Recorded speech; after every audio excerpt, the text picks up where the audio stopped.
చపాతీ కానీ పుల్కా కానీ ఎవరైనా సరే వీళ్ళ దగ్గరికే వస్తారు. అంత రుచికరంగా ఉంటాయి ఈ నేపాల్ వారి చపాతీ కానీ పుల్కా కానీ. వీళ్ళు స్వచ్ఛమైన ఆశీర్వాద్ గోధుమ పిండినే వాడతారు.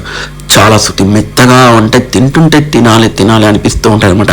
ఎవరు వచ్చినా కానీ అప్పటికప్పుడు వేయిస్తూ ఉంటారు, వేడివేడిగా ఇస్తారు అనమాట. అసలుకి పుల్కా అయితే మనకు నిప్పులపై కాల్చిస్తారు, చాలా చాలా బాగుంటాయి. ఒక్కసారి తిన్నామా అంటే మళ్ళీ మళ్ళీ వీళ్ళ దగ్గరికి వచ్చి తీసుకొని పోతుంటారు.